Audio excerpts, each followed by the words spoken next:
The wind was a blade, sharp and without mercy. It scoured the high plains, stripping the heat from the land, from the flimsy walls of the sod house, from the very bones of the woman huddled within.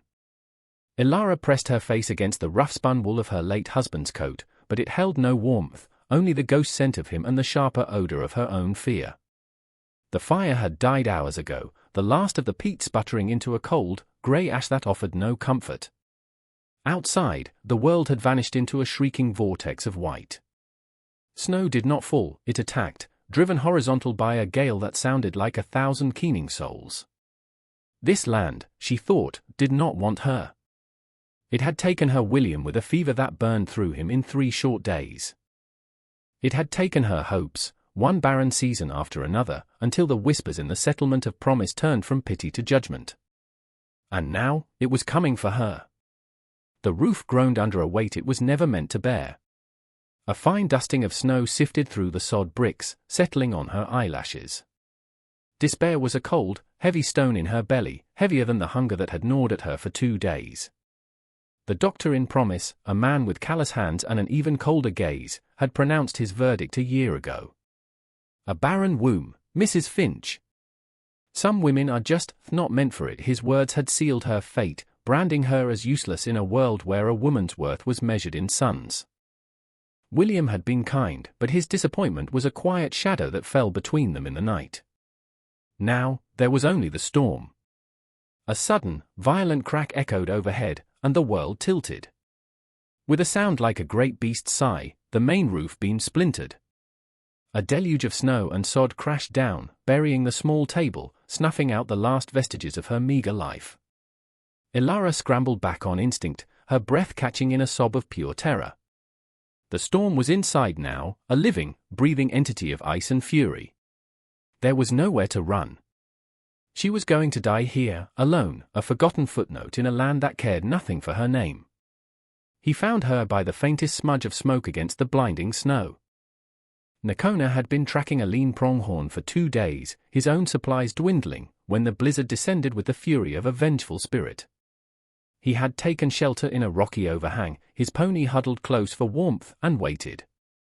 It was in the first weak light of the storm's abatement that he saw it, a tendril of grey, thin as a thread, rising from a mound that should not have been there. Curiosity, a trait that had saved him more often than it had endangered him, pulled him forward. He moved with a silence that was part of the land itself, his snowshoes whispering over the deep drifts. The mound was the ruin of a settler's soddy, collapsed under the weight of the sky. It was a tomb.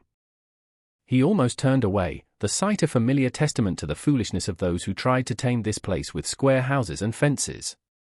But then he heard it. A sound so faint it was nearly lost to the wind's moan. A whimper. He began to dig. His hands, gloved in thick hide, worked methodically, pushing aside snow and frozen earth.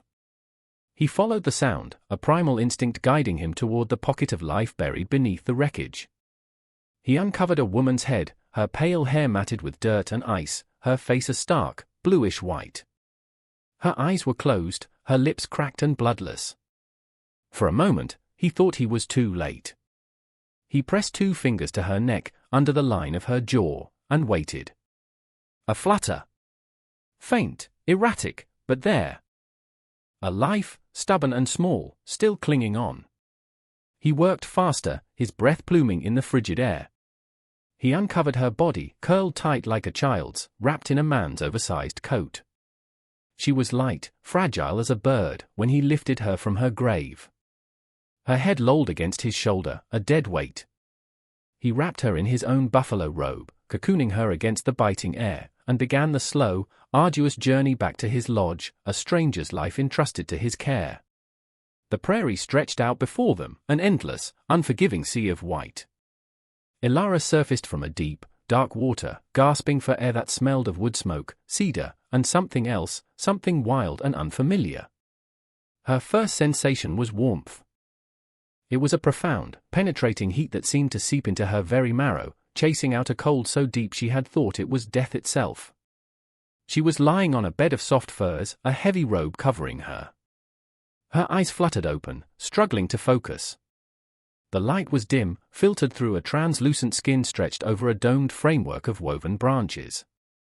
A fire glowed in a shallow pit at the center of the small, circular dwelling, its flames dancing, casting living shadows on the walls. Panic, cold and sharp, pierced through the fog in her mind. This was not her home. This was not the world she knew. A figure moved by the fire, and she flinched, a strangled gasp escaping her lips. It was a man. An Indian. His back was to her, his long, dark hair braided down his spine. He wore leggings and a shirt of tanned hide, and he moved with a quiet, deliberate grace that was both intimidating and mesmerizing. He was stirring something in a pot suspended over the flames. The man seemed to feel her gaze upon him. He stilled, then slowly turned. His face was stark, carved with lines of hardship and grief, his eyes as dark and deep as a winter night. He was not young, but not old either. There was no menace in his expression, only a quiet watchfulness. He held her gaze for a long moment before picking up a small wooden bowl. He ladled a steaming broth into it and approached her. Ilara scrambled backward, pressing herself against the curved wall of the lodge, her heart hammering against her ribs. All the stories she had ever heard, tales of savagery and violence, screamed in her mind. He stopped a few feet away, sensing her terror. He did not speak. Instead, he knelt, placing the bowl on the floor between them. He made a simple gesture toward it, then toward his own mouth. "Eat!" He retreated back to the fire, turning his back to her once more, granting her the illusion of privacy, a space to conquer her fear. She stared at the bowl. The steam carried the rich scent of meat and herbs. Hunger, a fierce and undeniable force, warred with her terror. Her stomach cramped painfully. Slowly, trembling, she reached for it. The broth was galvanizingly hot, but it was life. She drank it in desperate gulps, the warmth spreading through her chest, a promise against the death she had so narrowly escaped. The days bled into one another, measured not by a clock but by the rising and setting of the sun, by the man's comings and goings. Ilara learned his rhythm. He would rise before the light, his movement silent as he tended the fire and slipped out into the frozen dawn. He would return hours later, sometimes with a rabbit or a brace of grouse, which he would skin and prepare with an unnerving efficiency. He never spoke to her, and she had no words for him. The silence between them was vast, filled only by the crackle of the fire and the whisper of the wind against the hide walls of the wickiup. At first, she remained on her bed of furs, a prisoner of her own weakness and fear. He would leave food and a ladle of melted snow water for her, never approaching too closely, always giving her a wide berth as if she were a timid, wild thing he did not wish to spook. She watched him constantly from beneath lowered lashes. She saw the way he mended his moccasins with an awl and sinew, his long fingers surprisingly deft. She saw the quiet ritual he performed each evening, taking a small, smooth stone from a leather pouch and holding it, his eyes closed, his expression lost in a sorrow so profound it seemed to etch new lines into his face. It was a grief she recognized. It mirrored the hollow ache in her own chest where a child's laughter should have been. One afternoon, while he was mending a tear in the sleeve of her dress, the one she'd been wearing when he found her, his fingers brushed against the worn fabric. She noticed then that he had already washed it, cleansing it of the grime and terror of her ordeal.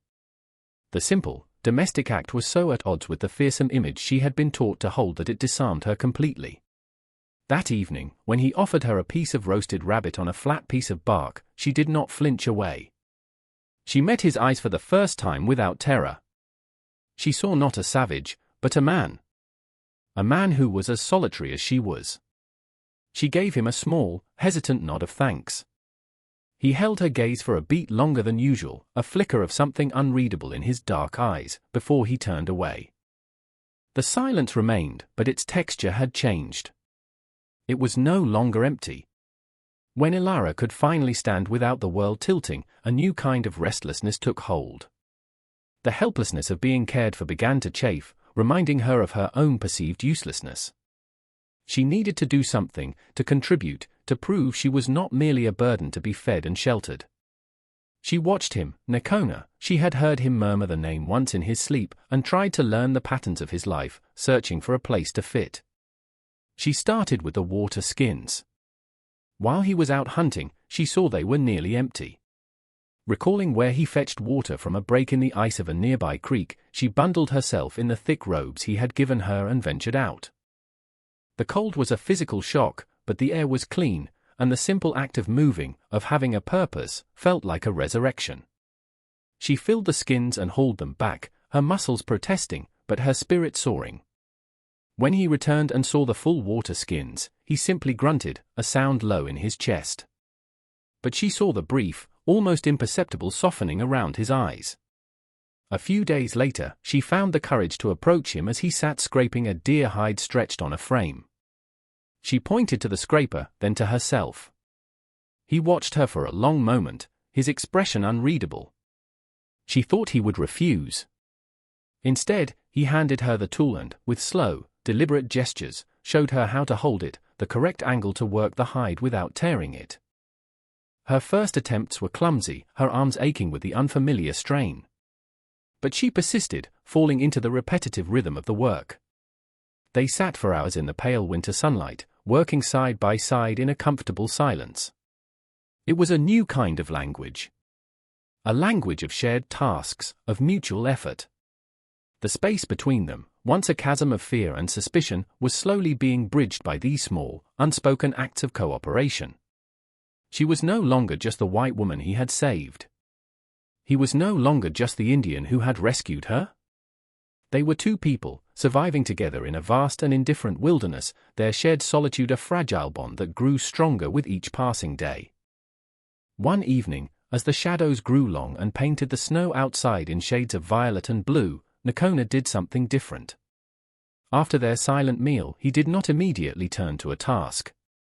He sat gazing into the fire, the small, smooth stone from his pouch cradled in his palm. The grief was heavy on him tonight. Ilara could feel it as a tangible presence in the small lodge. After a long while, he reached into a parfleche bag tucked against the wall and drew something out. He held it for a moment, then rose and placed it gently on the furs beside her. It was a child's toy. A small horse, carved from a single piece of cartonwood, its surface worn smooth by tiny hands. Its mane and tail were made of real horsehair, and its legs were frozen mid-gallop. It was a thing of simple, profound beauty, and it radiated loss. Ilara picked it up, her fingers tracing the worn contours. She looked at Nakona, a question in her eyes. He did not speak, but his gaze drifted to a smaller bed of furs on the far side of the lodge, one that had remained empty. A son, his look seemed to say. He then touched his chest and gestured toward the empty bed. Mine. Understanding flooded Ilara, swift and painful. The sickness. The reason for his solitude, for the deep, abiding sorrow that clung to him like a second skin. He had lost not just a wife, but a child, too. The silence in the lodge was no longer just the absence of words, it was the presence of ghosts. Moved by an impulse she did not understand, she set the toy horse down and her own hand went to her lower belly, pressing against the place that had been a source of such shame and emptiness for her. She met his gaze, and for the first time, allowed him to see the full depth of her own barren sorrow. She didn't need words to tell him of the hope that had withered inside her, of the whispers, of the failure. He saw it. And in his dark eyes, she saw not pity, but a flicker of shared understanding. Two different worlds, two different losses, converging in a single, silent moment of communion. He gave a slow, somber nod. He understood. In that instant, they ceased to be rescuer and survivor. They were simply two souls marked by grief, finding a strange and unexpected solace in each other's silent company. With the spring thaw came a change in the air, not just in temperature, but in tension. The world dripped and awoke, the creek swelling with meltwater, the first green shoots pushing through the sodden earth. But the melting snow revealed more than new life. One afternoon, while checking a snare line near the edge of the woods, Nakona froze. Ilara, following behind him, saw it too. A hoof print, deep in the mud. Not from his pony. This print was from a shod horse, and it was fresh. He knelt, examining the track, his face hardening into a mask of cold vigilance. He scanned the surrounding woods, his body coiled with a sudden, dangerous energy. He turned to her and made a sharp, downward gesture with his hand. "Go back." There was no room for questions. She hurried back to the wickiup, her heart beginning a slow, heavy drumbeat of dread against her ribs. He returned an hour later, his movements stripped of their usual calm. He carried his bow and a quiver of arrows he rarely touched. He began to reinforce the entrance to the lodge with thicker branches, his actions swift and purposeful. The peace they had cultivated through the long winter months shattered like thin ice. The outside world, which they had managed to hold at bay, was encroaching. The fear Ilara had felt in her ruined Sodi returned, but it was different now. It was no longer the passive despair of a victim. It was the sharp, active fear for something she did not want to lose, this fragile life, this quiet companionship. Over the next few days, the tension was a constant, unwelcome guest. They spoke even less, their communication reduced to urgent glances and curt gestures. He taught her how to bank the fire so it produced less smoke, how to listen to the sounds of the forest for anything unnatural. He gave her his sharpest skinning knife, wrapping her fingers around the handle. His touch was firm, impersonal. "If they come," his eyes said, "fight." She took the knife, its weight both terrifying and grounding. This was not just his fight. They were her tracks they were following. The men from her past, the ones who had likely looted her homestead, were a faceless, nameless evil, and they were drawing nearer. The sanctuary he had built was about to become a battlefield. The attack came not at night, as she had feared, but in the brazen light of late afternoon. There were two of them, their faces bearded and grim, their clothes the same rough-spun cloth as the men from Promise.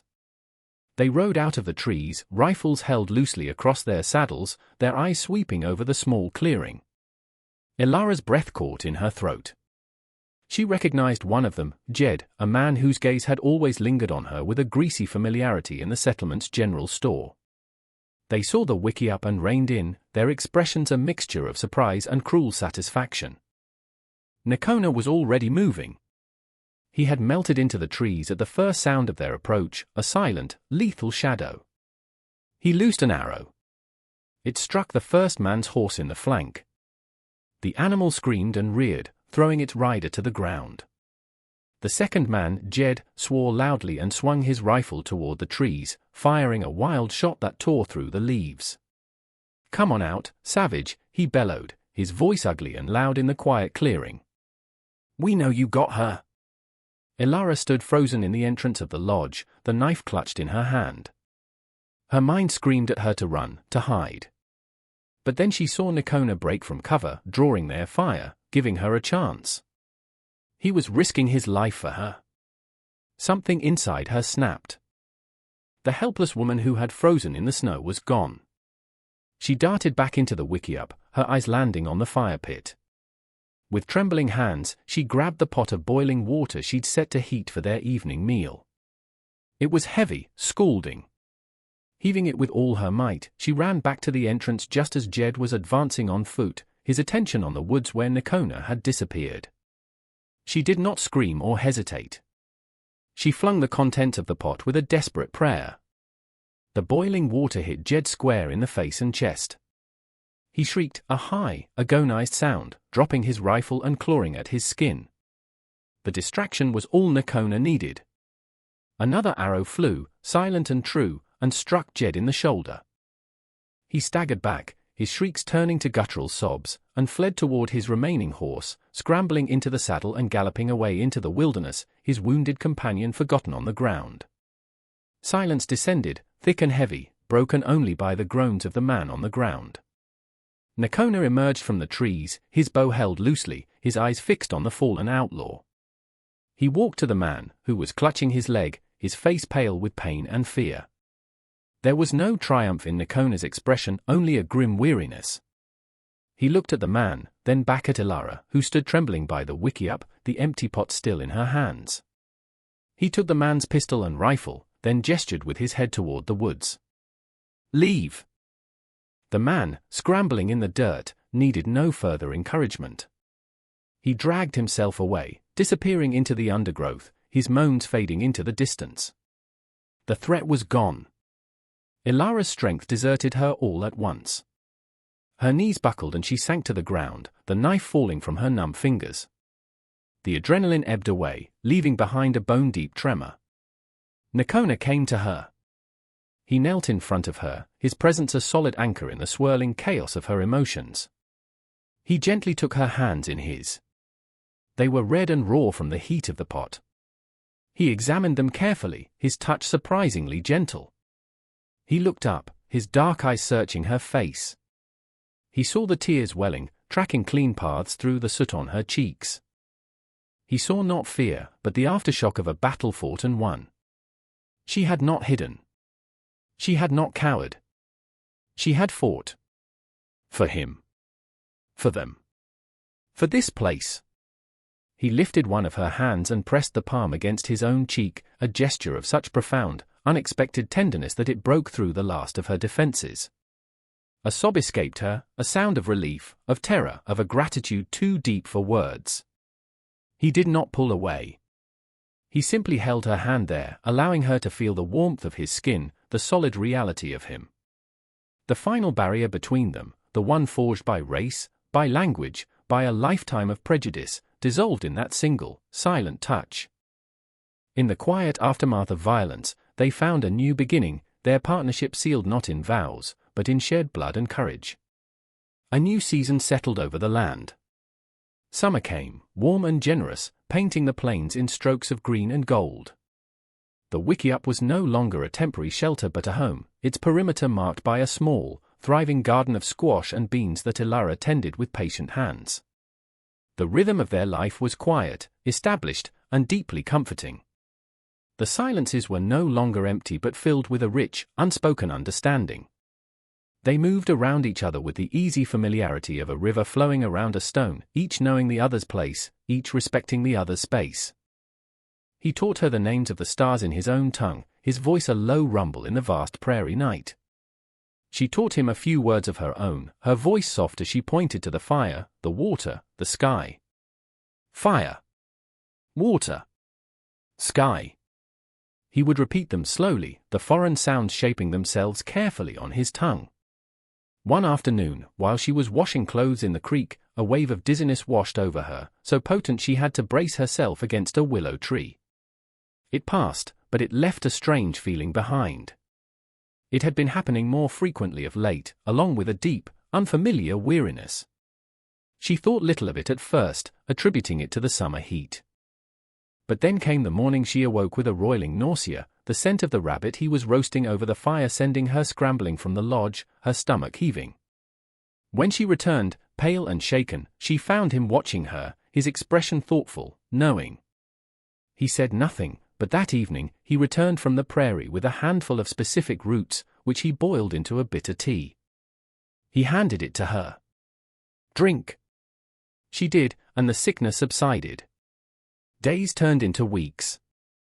A subtle change was taking place within her, a quiet quickening she was almost afraid to acknowledge.